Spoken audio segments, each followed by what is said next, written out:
Personne n'est parfait, et tout le monde fait des erreurs. Mais certaines boulettes monumentales peuvent finir par coûter cher. Voici quelques-unes des erreurs les plus coûteuses de l'histoire. Vous allez vous sentir un peu mieux face à vos propres bêtises. Numéro 10. L'effondrement du pont Seongsu. Le pont Seongsu sur la rivière Han relie deux districts sud-coréens et est une des routes les plus empruntées vers la banlieue de Séoul. Mais la structure de 1,1 km a été frappée par une catastrophe le 21 octobre 1994. Le pont n'a pas pu résister au poids des centaines de personnes allant travailler tôt le matin. Et vers 7h40, un morceau central de 48 mètres s'est effondré de 20 mètres dans la rivière en contrebas. Il a emporté des voitures, des minibus et un bus plein. 32 personnes ont perdu la vie et 17 ont été blessées. Une enquête a été ouverte. Le pont avait déjà fait l'objet de plaintes au sujet de ses fondations instables qui provoquaient une sensation de balancement. La cause de son effondrement était en fait liée à sa construction. Les rapports ont noté que ces jointures en acier qui soutenaient la suspension centrale avaient été soudées avec une épaisseur incorrecte de 8 mm au lieu de 10 mm, provoquant la rupture des goupilles de connexion sous la pression. Si le pont avait été conçu pour supporter un poids maximal de 33 tonnes par voiture. Des véhicules pesant 43 tonnes l'utilisaient aussi. Ces facteurs combinés ont coûté 185 000 $ aux autorités de Séoul, qui ont dû indemniser les victimes. La reconstruction complète d'un nouveau pont leur a coûté l'équivalent de 2 millions, ce qui en fait une erreur humaine vraiment très coûteuse. Numéro 9. Les gratte-ciels mortels. Au printemps 2014, Londres a accueilli un nouveau gratte-ciel ambitieux dans son quartier financier. Le bâtiment de 160 mètres de haut a été surnommé le Talkie-Walkie en raison de son design incurvé. Mais cette nouvelle tour brillante cachait un sinistre secret. À l'approche de l'été, les Londoniens ont commencé à se plaindre du fait que la surface concave du bâtiment orienté au sud réfléchissait les rayons de soleil à certains moments de la journée, ce qui pouvait faire monter les températures à 70 degrés. Cela faisait fondre les carreaux, a mis le feu à un paillasson d'un salon de coiffure et fait fondre une Jaguar XJ appartenant à un homme d'affaires local. Un journaliste a même essayé de faire frire un œuf dans la chaleur extrême. Pour parer à cet enfer, une sorte de parasol permanent appelé brise-soleil a été fixé au bâtiment entre les 3e et 34e étages pendant 6 mois, coûtant plus de 12 millions de $. Vraiment pas idéal, vu que le bâtiment avait déjà coûté plus de 250 millions de $ à construire. Ironiquement, l'architecte Raphaël Vignoli a également conçu l'hôtel Vdara à Las Vegas, qui a souffert d'un problème similaire et causé de méchants coups de soleil, ce qui lui a valu le surnom de rayon de la mort. Vignoli a avoué qu'il savait que ça arriverait, mais qu'il n'avait pas des outils pour analyser à quel point ce serait grave. Quelqu'un doit lui dire d'arrêter de concevoir des super armes. Numéro 8. La catastrophe au bord de la rivière Lotus. Le complexe Lotus Riverside à Shanghai était un projet ambitieux qui s'est soldé par un désastre absolu à cause d'une simple erreur. Le complexe résidentiel était composé de 11 nouveaux immeubles. Vers 5 h du matin, le 27 juin 2009, un des bâtiments de 13 étages s'est soudainement effondré, manquant miraculeusement les immeubles environnants et évitant donc un effet domino dévastateur. L'incident a tué un ouvrier.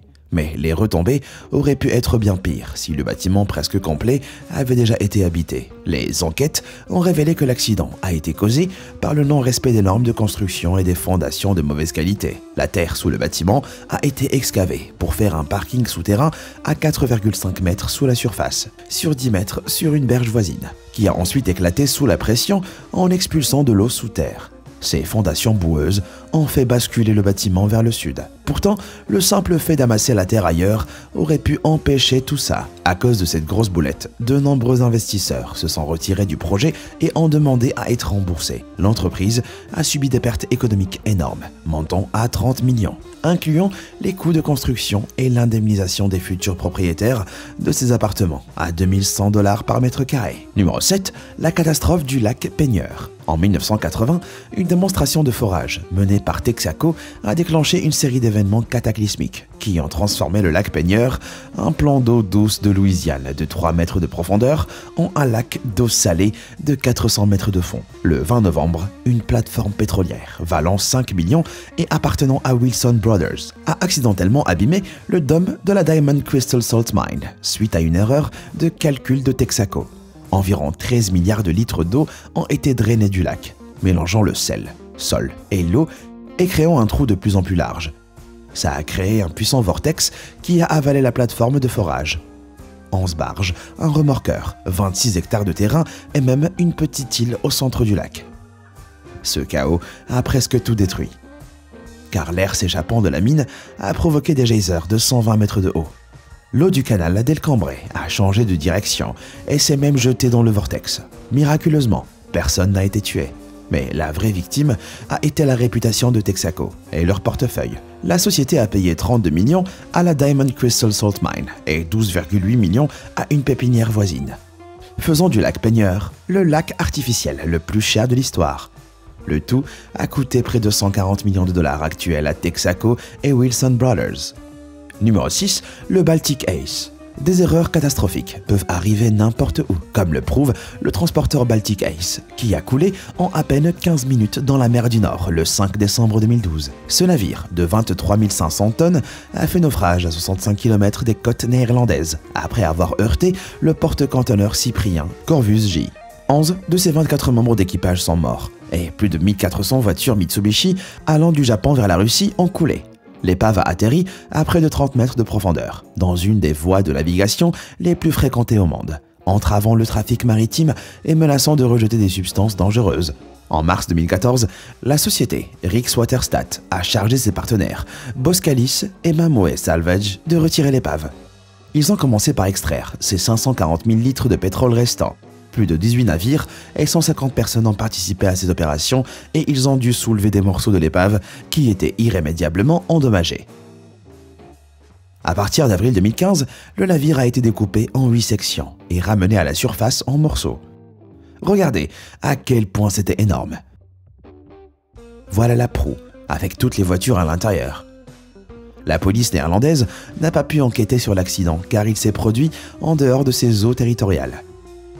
Mais on suppose que l'erreur est purement humaine, car aucun des deux navires n'a respecté les règles relatives aux collisions. L'opération de sauvetage a coûté à elle seule 67 millions d'euros. Ajoutez à cela le coût du navire en lui-même et le coût de réparation du Corvus J, ainsi que de la cargaison qu'il transportait. Et cette erreur de conduite a coûté environ 150 millions en tout. Numéro 5. Le Mars Climate Orbiter. En septembre 1999, le Mars Climate Orbiter, la sonde spatiale robotique de 638 kg de la NASA, a pris feu et a explosé en morceaux alors qu'elle approchait de sa destination après 10 longs mois de voyage. L'orbiteur avait été fait pour analyser le climat de Mars, mais il n'est pas arrivé à destination. C'est entièrement à cause des personnes qui l'ont envoyé dans l'espace. L'équipe de Jet Propulsion Lab avait utilisé le système métrique pour mesurer l'altitude prévue du vaisseau spatial. Mais Lockheed Martin Astronautics, dans le Colorado, avait utilisé le système impérial en pouces et en pieds, et n'a pas remarqué qu'il y avait une conversion à faire. Le petit robot s'est donc dangereusement approché et est arrivé à moins de 57 km de la surface de Mars, où il a été immédiatement détruit. Cet énorme problème de distance a été responsable de l'échec de toute la mission. Une mission ayant coûté un peu plus de 328 millions de dollars en 1999, qui ont donc été perdus à jamais. En tenant compte de l'inflation, ça équivaut à plus d'1 milliard de dollars. Comme quoi, mieux vaut vraiment s'en tenir à un seul système de mesure. Numéro 4. Le S-81 Isaac Peral. Les erreurs sont faciles à commettre, et il est souvent trop tard pour rectifier la situation au moment où quelqu'un s'en aperçoit. C'est pas vraiment ce qui s'est passé avec ce sous-marin espagnol. Le S-81 Isaac Peral était soi-disant à la pointe de la technologie. Il a été mis en service en 2013 au sein de la marine espagnole. Mais il y a un petit problème avec son super design. Une fois immergé, l'Isaac Peral ne pouvait plus jamais refaire surface. En fait, à cause d'un défaut de conception passé miraculeusement inaperçu. Le navire a un excès de poids d'environ 75 à 100 tonnes. L'Espagne a donc essentiellement investi dans un sous-marin qui peut se déplacer que dans une seule direction, vers le bas. L'erreur serait due à une petite virgule décimale mal placée. Cette minuscule virgule aurait coûté 9,7 millions supplémentaires par mètre de coque étendu pour qu'il retrouve son équilibre, vu que 680 millions avaient déjà été investis dans ce seul navire, dans le cadre d'un total de 3 milliards de dollars pour 4 sous-marins. C'est pas le genre d'erreur qui s'oublie vite. Si le S-81 a fini par rejoindre la flotte espagnole en 2020, je pense que c'est pas un sous-marin qui se fera oublier de si vite. Numéro 3, l'aéroport de Berlin-Brandenburg. L'aéroport de Berlin-Brandenburg a été construit pour marquer la réunification de l'Allemagne après la chute du mur de Berlin. Il devait être le 3e plus fréquenté d'Allemagne et parmi les 15 plus fréquentés d'Europe. Il s'est équipé de terminaux modernes, structures audacieuses et même d'une gare. Mais pas un seul passager y est entré. L'aéroport de plusieurs milliards était censé ouvrir ses portes en 2012. Mais tout ce que vous y trouverez, c'est des pistes de bagages vides et un seul train fantôme qui continuait de fonctionner pour faire circuler l'air. Alors, pourquoi ? La crise financière de 2007-2008 a en fait fuir les investisseurs, et les politiciens ont utilisé l'argent public différemment. Ils ont fait doubler la capacité de l'aérogare après le début de la construction. Puis, quand la société aéroportuaire s'est rendu compte que le designer n'avait pas pensé aux galeries shopping, de nouveaux étages ont été commandés. Des invitations pour l'inauguration ont été envoyées en 2012, mais la cérémonie a été annulée après que l'ensemble du système de prévention des incendies se soit avéré défaillant. Une réévaluation de l'aéroport par les autorités a découvert 550 000 problèmes qui devaient être réparés, allant d'ampoules incorrectes à des systèmes de câbles mal installés, avec des millions dépensés chaque mois pour entretenir ce bâtiment désaffecté. L'aéroport a déjà coûté plus de 6,5 milliards, soit plus de 3 fois son budget initial. Numéro 2, le Vasa. Cette erreur monumentale remonte à 1624. Le roi suédois avait commandé un des navires de guerre les plus spectaculaires que le monde n'ait jamais vu.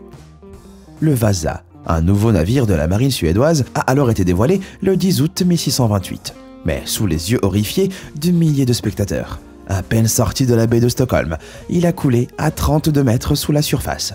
Ce navire de guerre a immédiatement chaviré, humiliant le roi qui a blâmé le concepteur, Henrik Ibertsson, qui était mort depuis longtemps. Le navire avait coûté plus de 200 000 $ de l'époque à construire, soit plus de 5% du produit national brut de la Suède. En d'autres termes, 1 sur 20e du revenu annuel de la nation se trouvait soudainement au fond du port de Stockholm. Si le pourcentage équivalent du PNB de la Suède était dépensé pour un seul navire aujourd'hui, ça équivaudrait à 25,6 milliards de dollars. Un long processus de récupération a commencé en 1956 jusqu'en 1990. Le navire du XVIIe siècle restauré est maintenant exposé au Vasa Museum à 98%. Bien que les coûts de récupération officiels n'ont pas été enregistrés et ont été en partie financés par la marine, coûterait entre 55 et 110 millions de dollars. Et le pire, l'analyse archéologique suggère qu'un mauvais design était bien à blâmer, car le pont des canons était trop lourd. Numéro 1, la vente de l'Alaska. Si vous vendez quelque chose, mieux vaut être sûr à 100% que vous en connaissez bien sa vraie valeur.